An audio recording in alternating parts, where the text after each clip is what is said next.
Saya akan ke Pak Yudi terlebih dahulu. Jessica mempermasalahkan status tersangka, penahanan, dan pencekalan atau pencegahan ke luar negeri karena tidak sah. Kenapa tidak sah? Betul, karena tidak pernah dipanggil sebagai tersangka, tahu-tahu diadakan penangkapan tanggal 30 itu seperti teroris, 48 orang yang nangkap di hotel. Tapi bukankah tanggal 29 sudah ditetapkan tersangka, kemudian Ya, tanggal 30? seharusnya sesuai aturan KUHAP, itu kalau kita dipanggil saksi dulu, harus tahapan-tahapan itu harus dilalui, dipanggil tersangka juga, tidak langsung ditangkap.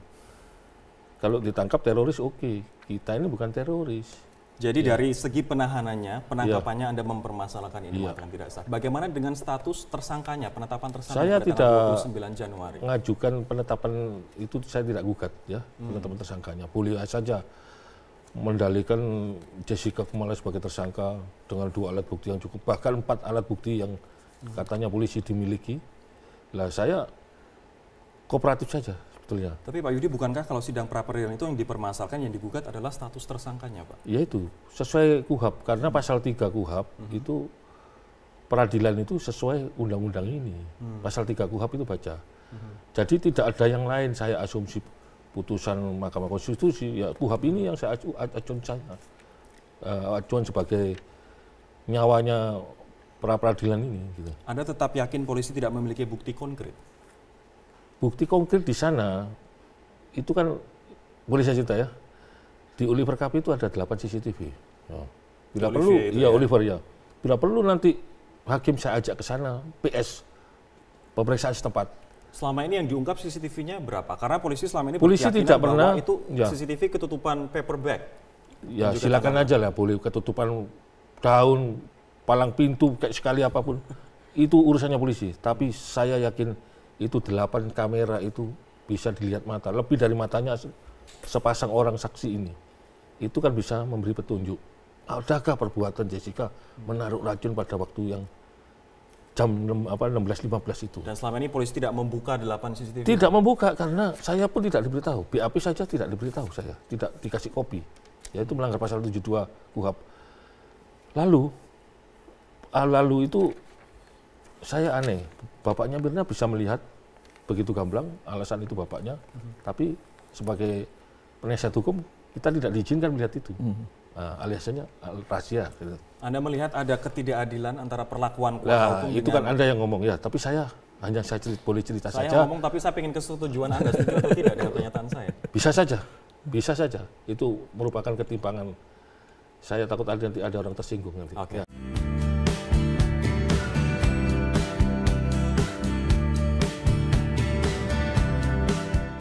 Pemirsa, jelang Munas luar biasa Partai Golkar, isu money politik atau politik uang yang dilakukan para bakal calon Ketua Umum Golkar makin santer. Tudingan tersebut langsung dilontarkan PLT DPD 1 Golkar Sumatera Utara Nurdin Halid.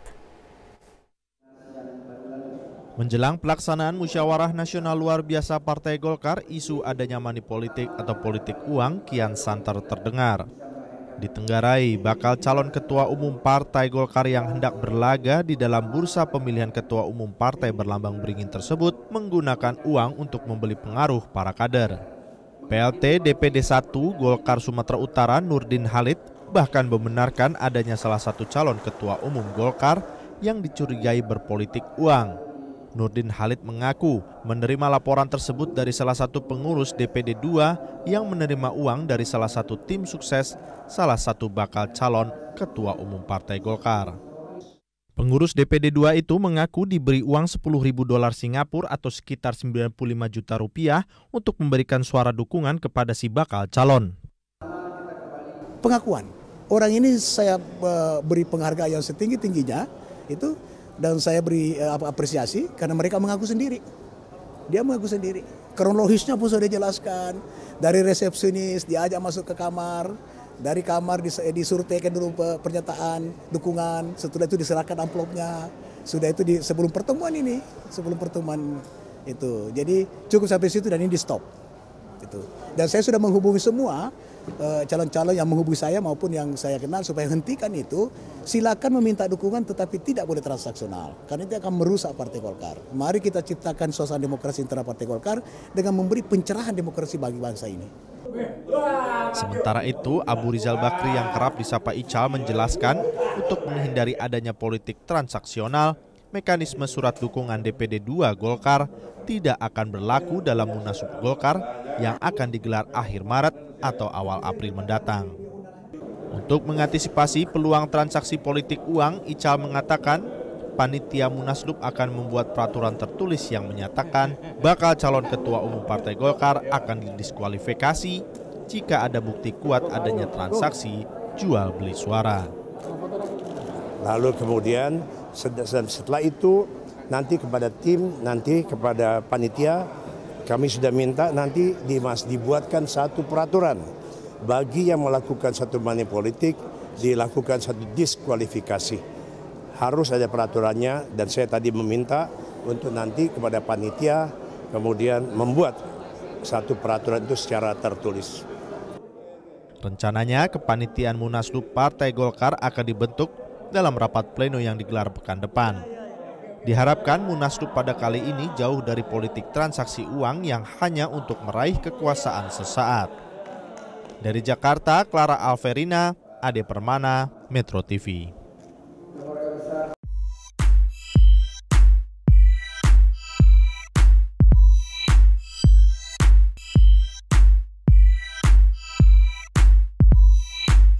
Ada satu hal yang menarik, hari Jumat yang lalu saya ngobrol sama teman-teman para tokoh-tokoh Jawa Barat ya, dari yang paling muda sampai yang paling senior, membahas tentang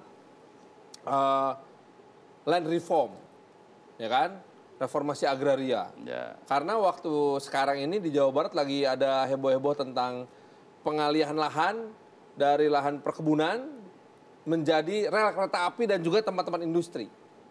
Sebetulnya yang namanya land reform itu apa sih? Reformasi agraria itu naon gitu?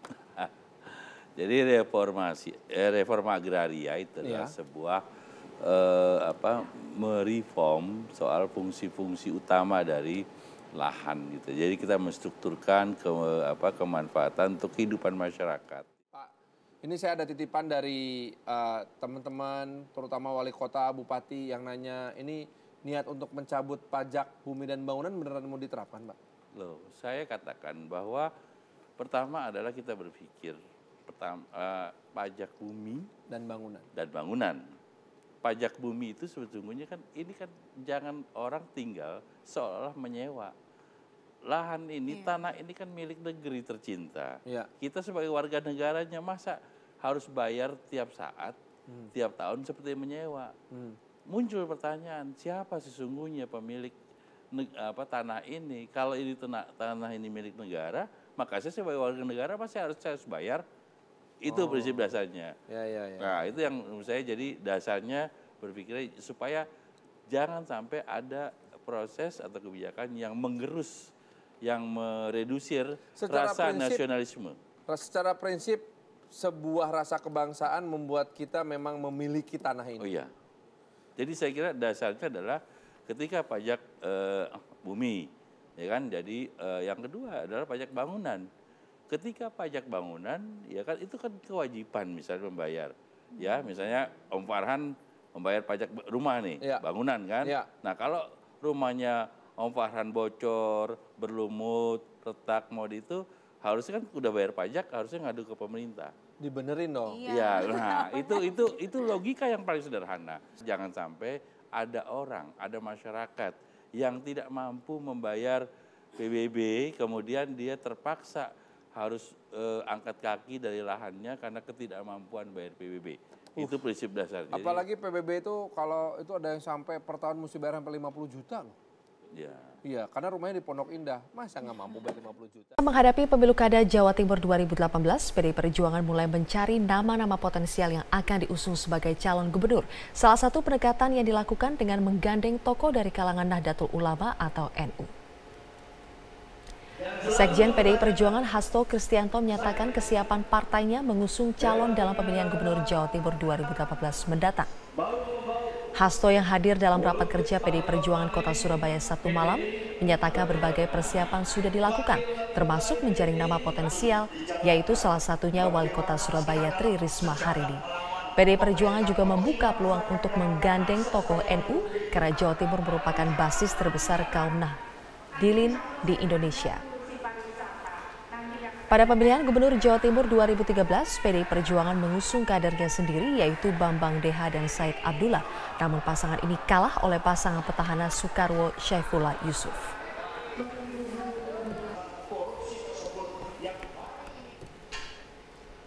Partai punya tugas untuk menyiapkan calon-calon pemimpin. Hal yang paling ideal adalah itu berasal dari PDI Perjuangan, dari kader internal sendiri. Tapi kita juga melihat bahwa pilkada rakyat jadi hakim tertinggi. Karena itulah kami harus mendengarkan suara rakyat terhadap calon gubernur yang terbaik di mata rakyat yang akan datang. Langkah terpenting bagi kami adalah melakukan konsolidasi partai sejak sekarang. Terkait Gus Ipul, pandangannya? Ya tentu saja kami membangun juga dialog-dialog bersama. Pemirsa, lolosnya Rio Haryanto ke balap Formula One menjadi kebahagiaan luar biasa bagi keluarga mantan pebalap Sinyo Haryanto. Keluarga maniak olahraga ini mengaku seperti bermimpi salah satu anggotanya dapat melaju di balap F1. Dalam jumpa pers di Kota Surakarta, Jawa Tengah, Ibunda Rio Haryanto, Indah Peniwati, mengungkapkan rasa bahagianya atas capaian salah satu anaknya. Indah Peniwati menyampaikan pada seluruh orang tua untuk mendoakan agar impian anak-anak dapat terwujud seperti impian Rio Haryanto. Sebelumnya Rio Haryanto telah tiba di Barcelona, Spanyol untuk melakukan persiapan jelang tes pramusim yang akan digelar di sirkuit Catalunya pada 22 hingga 23 Februari mendatang. Rio tiba di Bandara Internasional Catalunya Sabtu siang waktu setempat setelah menempuh perjalanan udara sekitar 13 jam dari Jakarta. Akhirnya tembus juga ke Formula 1. Jadi kadang cita-cita anak bisa terjadi gitu. Jadi mimpi anak itu memang kadang-kadang memang bisa terjadi. Jadi marilah kita terus mendukung anak-anak kita supaya terus bisa berprestasi. Menghadapi pemilu kada Jawa Timur 2018, PDI Perjuangan mulai mencari nama-nama potensial yang akan diusung sebagai calon gubernur. Salah satu pendekatan yang dilakukan dengan menggandeng tokoh dari kalangan Nahdlatul Ulama atau NU.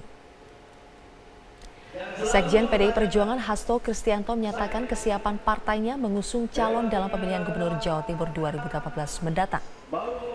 Hasto yang hadir dalam rapat kerja PDI Perjuangan Kota Surabaya Sabtu malam menyatakan berbagai persiapan sudah dilakukan, termasuk menjaring nama potensial, yaitu salah satunya Wali Kota Surabaya Tri Risma hari ini.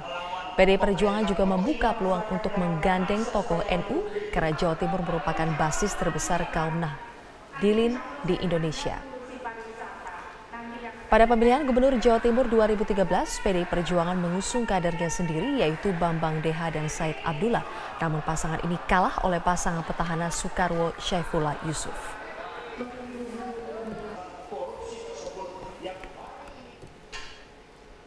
Partai punya tugas untuk menyiapkan calon-calon pemimpin. Hal yang paling ideal adalah itu berasal dari PDI Perjuangan, dari kader internal sendiri. Tapi kita juga melihat bahwa pilkada rakyat jadi hakim tertinggi. Karena itulah kami harus mendengarkan suara rakyat terhadap calon gubernur yang terbaik di mata rakyat yang akan datang. Langkah terpenting bagi kami adalah melakukan konsolidasi partai sejak sekarang. Terkait Gus Ipul, pandangannya? Ya tentu saja kami membangun juga dialog-dialog bersama.